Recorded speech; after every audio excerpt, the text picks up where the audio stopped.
What if I told you that you're likely overpaying by at least $100 before you even board the plane? As a 13-year flight attendant, I watch passengers make these 7 costly mistakes every single day. And if you're like me, and you hate seeing your hard-earned money literally thrown in the trash, then you are in the right place. I built this channel because I'm sick of watching these designed money traps fool good people. If you, like me, want to beat the system and travel like an insider, hit that subscribe button and the little bell icon right now. Because honestly, after this video, you will never look at an airport the same way again. And that's a good thing. All right, let's get into it. That $100 figure? It's not a joke. In fact, if you're traveling with a family, that number is probably closer to $300 or $400. How does this happen? You have to understand, an airport isn't just a building to get you from point A to point B. It is a multi-billion-dollar system engineered to extract money from you.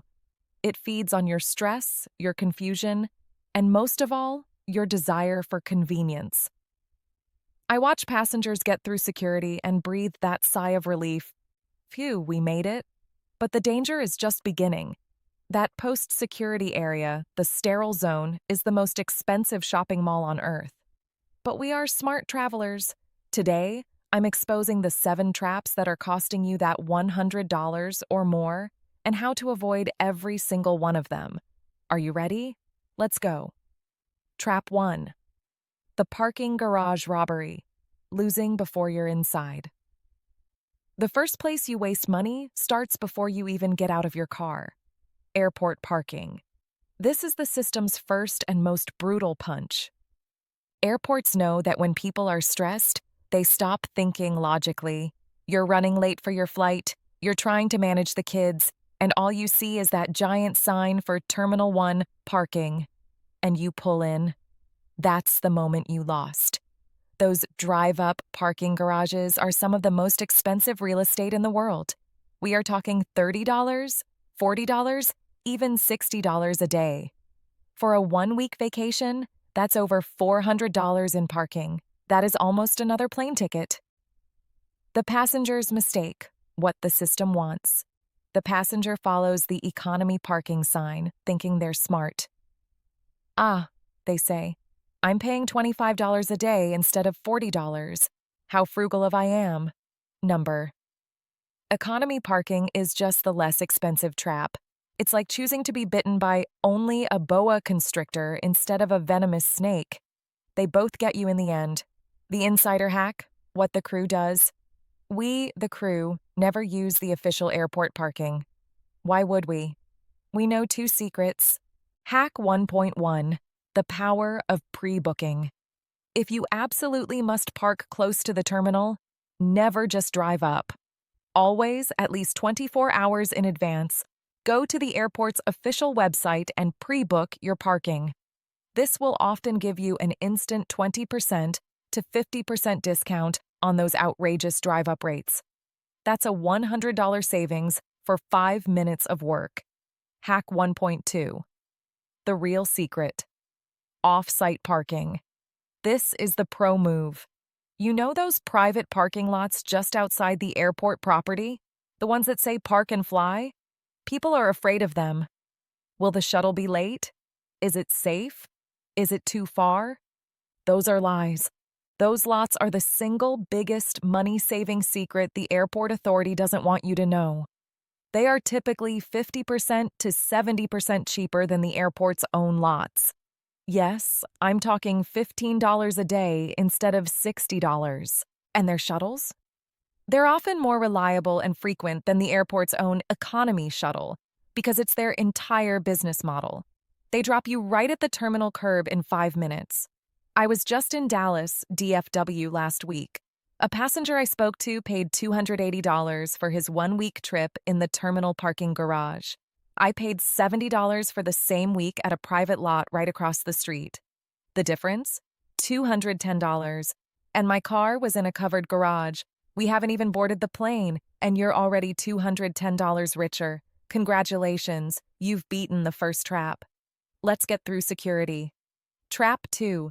The $7 water bottle, liquid larceny. You're through security. You've tied your shoes, put your belt back on, and it hits you. Thirst. But wait, the TSA agent just took your $1 bottle of water and threw it in that giant trash bin, right? No panic. You walk up to that little newsstand, the Hudson News or CNBC store, and you grab a bottle of water. You go to the cashier, and they look at you and say, "That'll be $7, please. $7 for a bottle of water."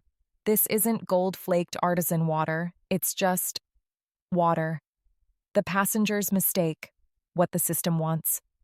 The passenger sighs, shrugs, and pays the $7. What can I do? They think. I'm trapped. This is the single most arrogant and obvious shakedown in any airport. They take your basic biological need, hydration, and turn it into a luxury good.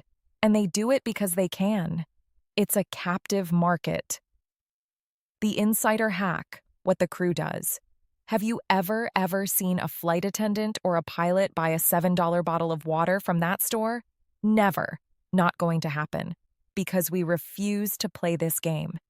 Here's what we do. Hack 2.1, the empty bottle movement. This should be the first rule in your travel Bible. Always carry an empty water bottle in your bag, a reusable metal one, or even just a disposable plastic one you finished before security. The TSA doesn't want your bottle. They want your liquid. Hack 2.2, the hidden water fountains. You're past security. You have your empty bottle. Now what? Every single airport terminal, by federal law in the U.S., is required to have free public drinking water sources. Sometimes they're the old-school water fountains, but more and more they are bottle filling stations, usually hidden right next to the restrooms. They're a little hidden because the airport wants you to buy that $7 water to pay the rent for those shops, but they are there. We, the crew, know where every single one of these stations is. We walk through security, turn the corner, fill up our 1-liter bottles with ice-cold, free water, and go on our way. How much did you just save? $7. But more importantly, you just told the system, you can't fool me. And that's priceless. Trap 3, the $25 sandwich, the stale bread tax. Okay, water is handled, but now you're hungry. Your flight is delayed by 2 hours. That tiny bag of pretzels on the plane isn't going to cut it. You look at that gourmet burger joint or fresh sandwich shop in the terminal. Let's look at the prices. Cheeseburger, $22 turkey sandwich on stale bread. $18 Caesar salad with packet dressing, $20. These aren't restaurant prices. This is a ransom note. The passenger's mistake, what the system wants.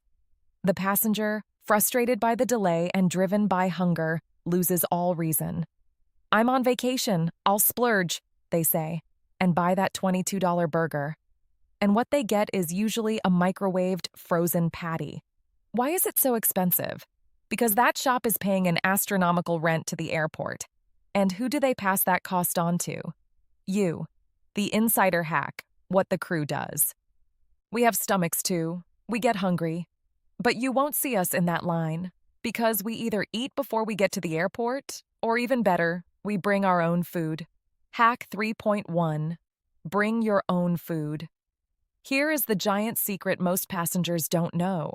The TSA doesn't care about food. Yes, you heard me. The TSA is obsessed with liquids, soups, sauces, drinks. But solid food? No problem. What can you bring through security?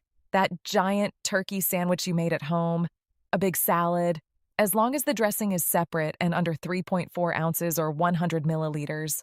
Pasta, cookies, cakes, protein bars, yesterday's pizza. I saw a passenger the other day pull a full homemade salmon salad out of her bag.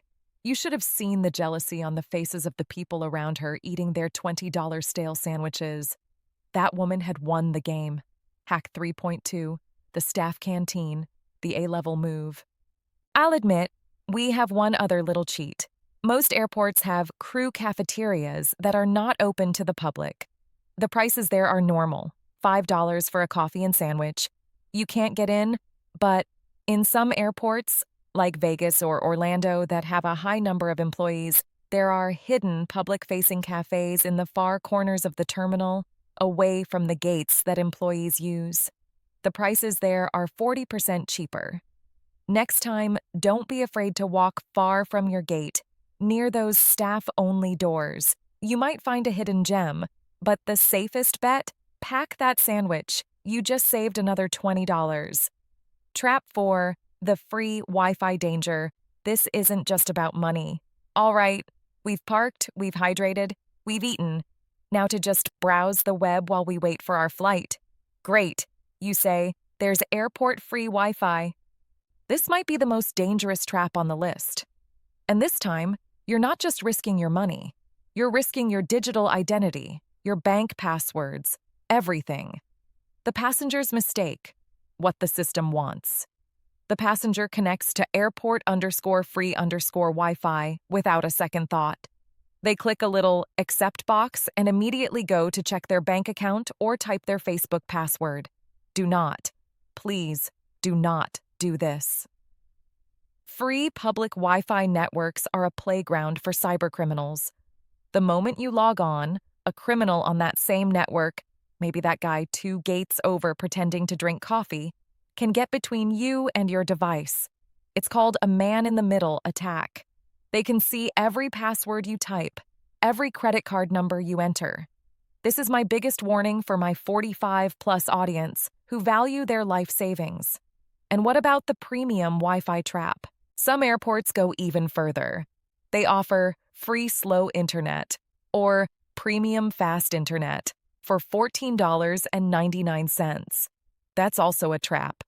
That $15 internet is usually a tenth of the speed of your internet at home, and it may still not be secure. The insider hack, what the crew does. Hack 4.1, just don't. Rule 1, we never, ever do sensitive transactions on public Wi-Fi. We'll read emails, we'll check the weather, but we never bank, shop, or enter passwords. Hack 4.2, use your own hotspot. The safest way is to always use your own cell phone's data, LTE/5G. If you need to use your laptop, use your phone as a hotspot. That is your private encrypted tunnel. Hack 4.3, the power of the download. A flight attendant's best friend? Preparation. We download our movies, our podcasts, our books before we leave the house. We don't need the internet. Need entertainment for the flight? Get it done at home. Avoiding this trap doesn't just save you $15 for the premium Wi-Fi. It saves you the potential headache of thousands of dollars in identity theft. Trap 5, the currency exchange nightmare, a legalized scam. This is a special warning for those of you flying internationally. This may be the biggest, most shameless ripoff on this list. The currency exchange kiosks. You know those bright yellow TravelX signs? They usually have in big letters, no commission. The passenger's mistake. What the system wants. The passenger thinks, I'm landing in Paris. I'll need some euros for the taxi. This is the easiest way. The passenger hands over $500. The clerk smiles, no commission, sir, and hands them back, let's say, 380 euros. The passenger says thank you and leaves. That passenger was just robbed in 30 seconds of about $80. No commission is one of the biggest lies in modern history. Of course they don't charge a fee. Why would they? They're taking the money itself. They do it with something called the spread. The real bank-to-bank rate, the one you see on Google, might be $1 equals 0.92 euros. They will sell it to you at $1 equals 0.76 euros. That massive gap in the middle is their profit. It's a 15% to 20% loss for you. I have been flying for 13 years. I have not seen a single flight attendant walk up to one of those kiosks. Not once. It's a sin in our community. The insider hack, what the crew does. Hack 5.1. Never exchange money at the airport. That's the rule. Just don't. Not on departure, not on arrival. Hack 5.2. The ATM at your destination. So what do you do when you need cash? Simple. After you land in Paris or London or Tokyo, you walk past the currency exchange booth and go to a real bank ATM, a BNP Paribas, HSBC, or Bank of America, inside the terminal. You put in your home debit card and withdraw local currency. That ATM will give you the official bank rate for the day, not that horrible kiosk rate. Yes, your bank back home might charge you a $3 to $5 foreign transaction fee, but that is nothing compared to the $80 you were about to lose at the kiosk. Hack 5.3: use your credit card. Even better, don't use cash. We, the crew, use no foreign transaction fee credit cards. As a savvy 45-plus traveler, you should have one of these. Use it everywhere. You get the best possible rate. We just saved you another $80. We are way over our $100 goal, but we're not done. Trap 6. The duty-free myth. Tax-free, not value-free. Duty-free. That bright, shiny cavern of temptation. Giant bars of chocolate, thousands of perfume bottles, gleaming watches, and over it all, the magic words, tax-free. The passenger's mistake, what the system wants. The passenger translates tax-free to mean cheap or discounted. Great! I'll buy my wife that perfume here. I won't have to pay the tax. Let me tell you a secret. I walk past those stores every day for 13 years. I've seen the prices. That perfume, that electronic gadget, that designer bag is often more expensive than it is at your local mall or on Amazon. The insider hack, what the crew does. Hack 6.1, duty-free equals inflated base price. Duty-free only means you are not paying the local tax. It does not mean the base price of the item hasn't been jacked up. Here's an example. Perfume at your local Macy's. $100 plus 8% sales tax equals $108. That same perfume at the airport duty-free, $110, tax-free. The airport store is tricking you into thinking you're getting a deal by avoiding the tax, when in reality, you just paid $2 more. Their rent is astronomical, and they have to make it back somehow. Hack 6.2, when to buy, when to avoid. Is duty-free a total lie? Number. It can be a good deal for two categories, alcohol and tobacco. Why? Because the taxes on those two items, sin taxes, are much higher than standard sales tax.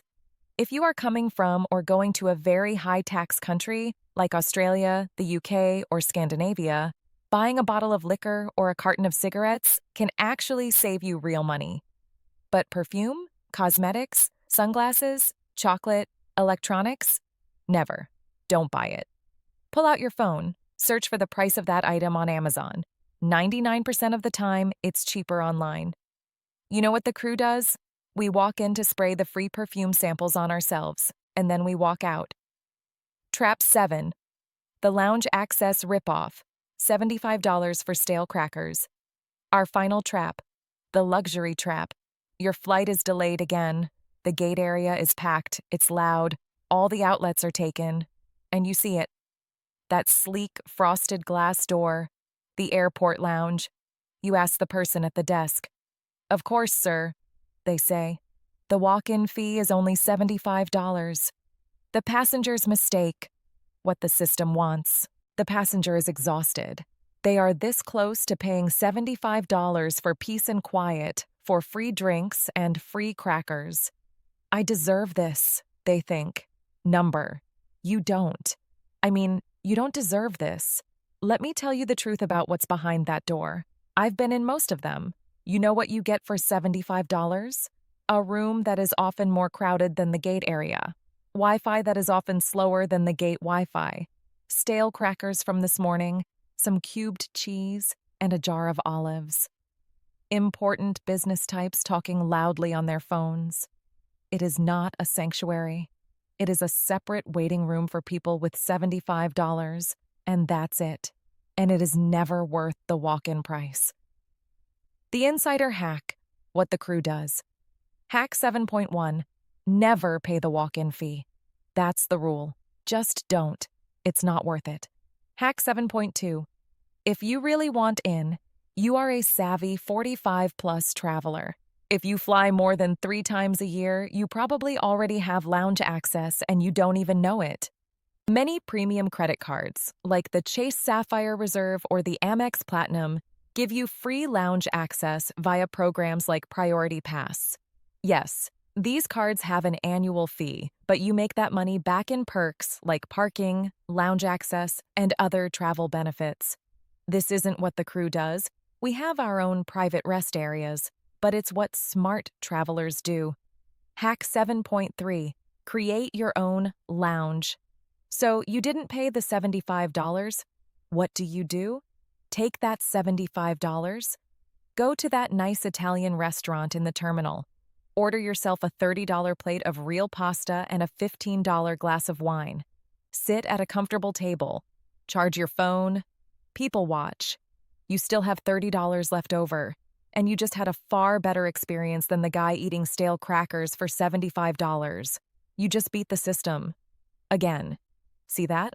$100 from parking, $7 from water, $20 from food, $80 from the currency exchange, $75 from the lounge. I stopped counting because that is so much more than the $100 I promised you at the beginning.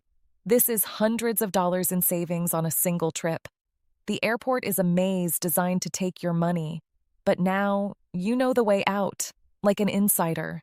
You do not have to spend your hard-earned vacation budget on these ridiculous traps. Be prepared, be smart, and save your money for what really matters. The experiences, the memories, and maybe a better seat on the plane. If you've ever fallen for one of these 7 traps, and let's be honest, we all have, please share it with me in the comments below. What's your most insane airport ripoff story? I can't wait to read them.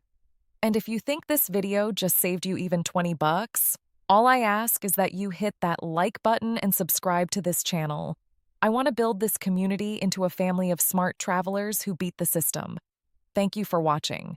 I'm Catherine, and in my next video, this one is juicy.